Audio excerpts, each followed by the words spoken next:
Ah, Undertale. Such a beautiful and fantastic game made back in September of 2015. Down to the art and music, it's a masterpiece. So, I just wanted to play this game again, along with the many other games I have backlogged on my Steam page. But this one is different. I've played this game before, but I wanted to bring you a new video, a new style of video. One where I play Undertale and talk to you guys about the game.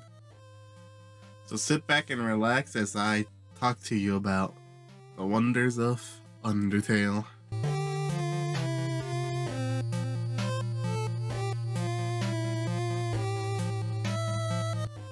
So if you have not played Undertale, what are you doing? What are you doing? Go play it. It's literally on every console. It's on Steam, it's on the PlayStation, it's on Xbox, it's on Switch. Switch even has their exclusive little boss fight. Anyways, we begin Undertale with the intro. You're exploring this mountain for some reason, and your dumb little baby brain trips and falls down this hole. You fall down probably a couple thousand feet. Who knows? And as you fall down this hole, you name your character right after this tragic event happens. And so I did. I named myself, appropriately, Carp. Well, somehow we're alive after a fall because a bed of flowers broke it? Like, how does this save you from a fall? I'm going to assume hundreds of feet in the air? Yeah, I'm assuming that our body can't resist a fall. Okay. Well, anyways, we go on, get introduced to the psycho flower known as Flower, and one of my least favorite characters. I'm gonna get so much backlash from this, but it's Toriel. Yes, I'm actually ready for the backlash. After Toriel, or Goat Mom, saves us from the flower, she babies us about halfway through this tutorial segment. And yes, I know, tutorial. Now shush. I don't want to hear it. After we are free from her goat paws? Okay, so I never thought about this actually until now. But why does she have paws? Don't goats have hooves? Or is Toriel and Asgore a hybrid? Like, what is this? Why do they have paws? I thought they were goats. I get the monsters. But what are they? What are they? Back to the game. We do this about 3 to 4 times. We run in a circle and kill every monster in the area until we get this.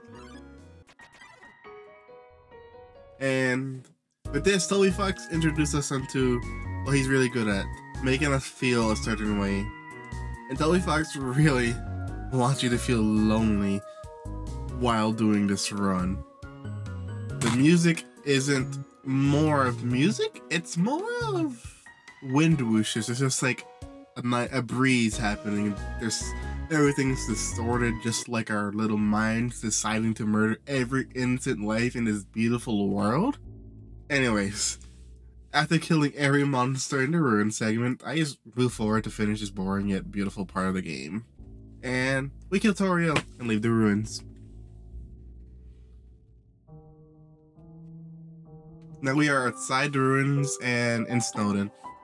Not much to say about Snowden. It is practically the same thing. We get introduced to Papyrus and Tumblr Sexy Man Sans, the goddamn skeleton. And how did he win, by the way? Like, Sans is such a good character.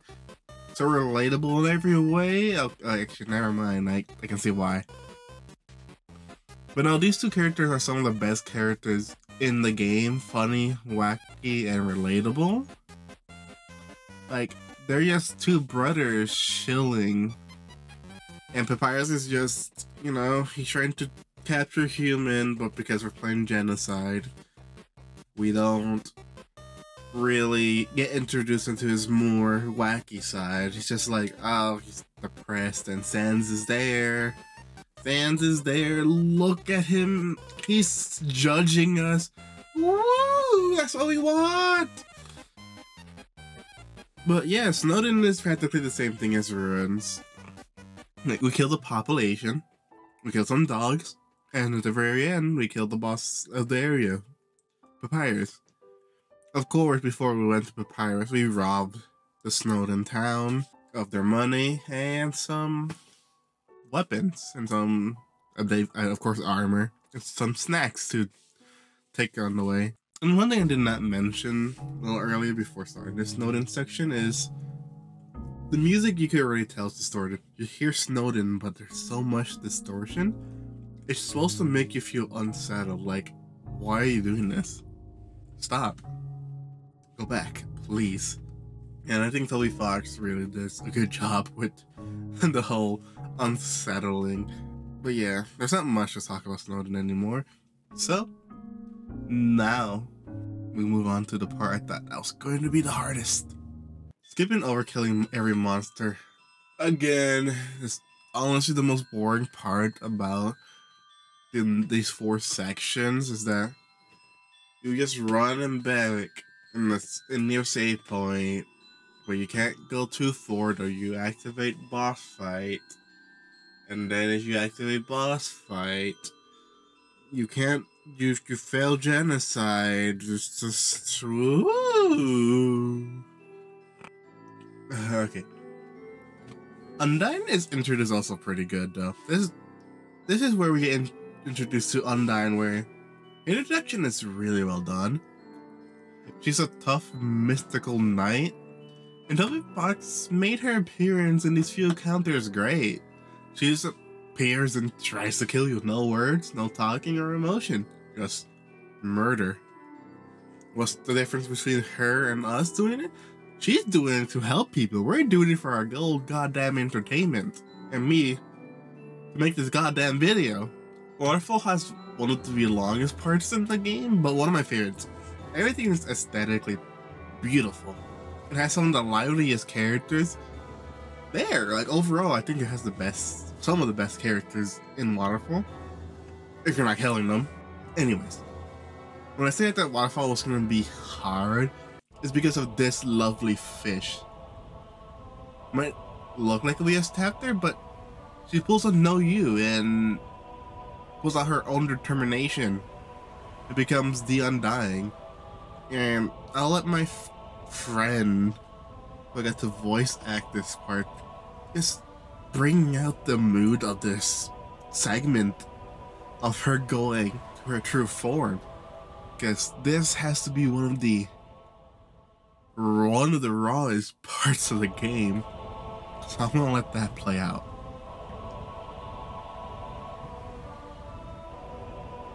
No.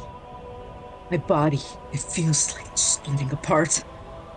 Like in an instant, I'll shatter into a million pieces. But deep, deep in my soul, there's a burning feeling I can't describe. A burning feeling that won't let me die. This isn't about monsters anymore, is it? If you get past me, you'll destroy them all, won't you? Monsters, humans, everyone. Everyone's hopes, everyone's dreams. Vanquished in an instant. But I won't let you do that. Right now, everyone in the world, I can feel their hearts beating as one. And we all have one goal, to defeat you, human. No, whatever you are. For the sake of the whole world, I'm dying. Will strike you down.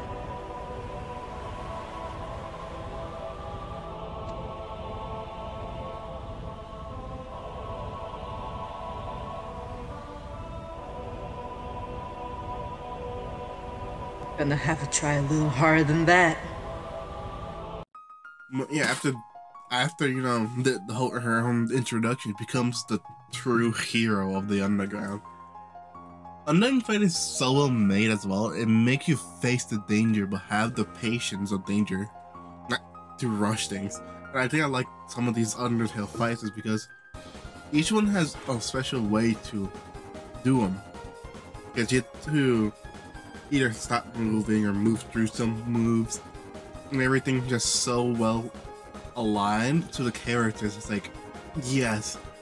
But I did have an Under. She did kill me a few times. I had an upper hand though. I was listening to her theme song, Battle Against a Hero. It's such a heroic song that gives Undying this mighty vibe.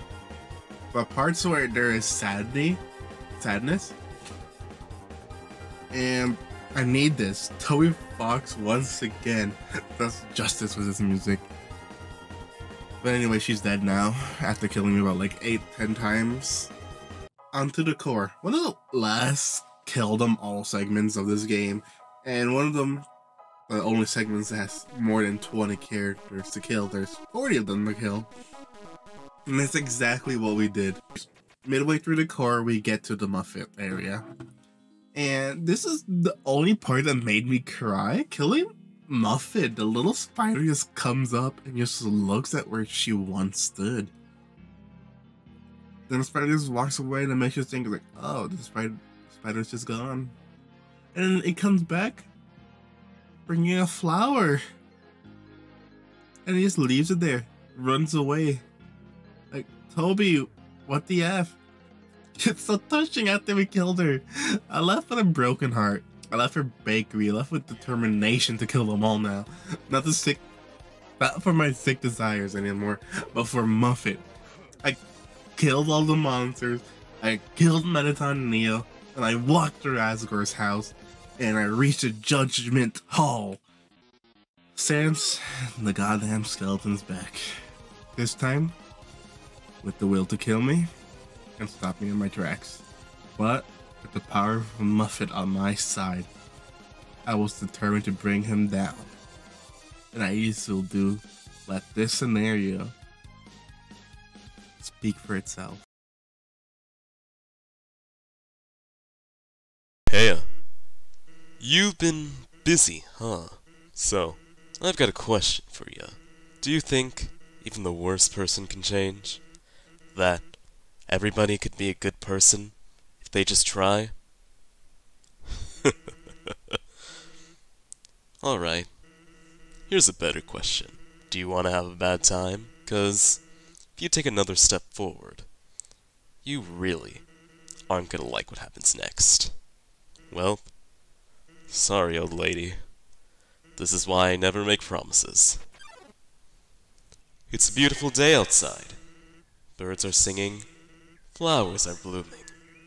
On days like these, kids like you should be burning in hell.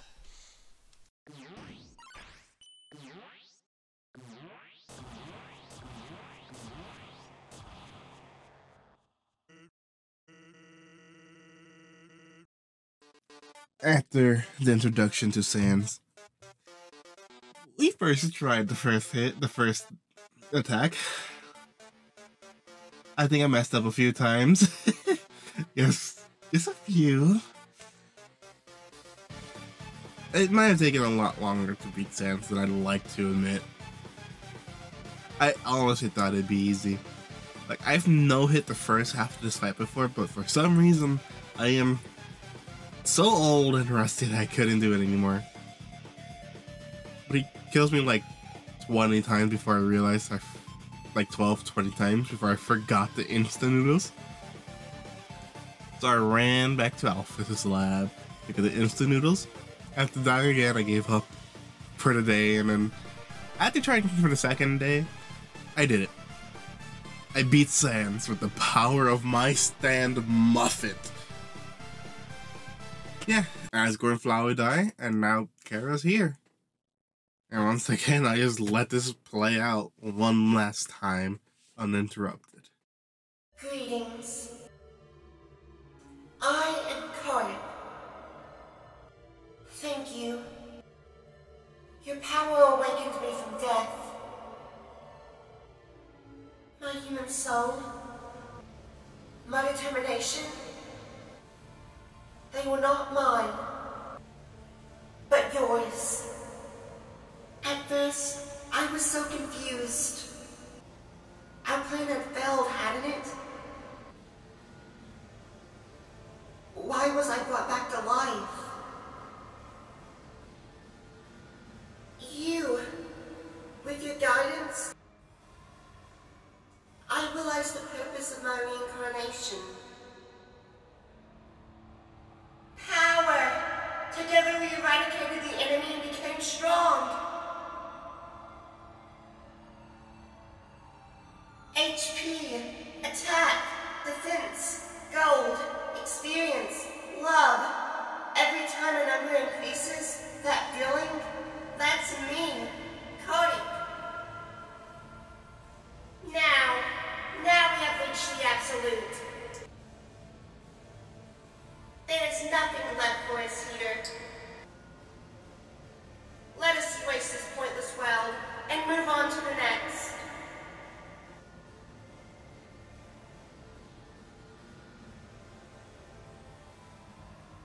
No? How curious. You must have misunderstood. Since when were you the one in control?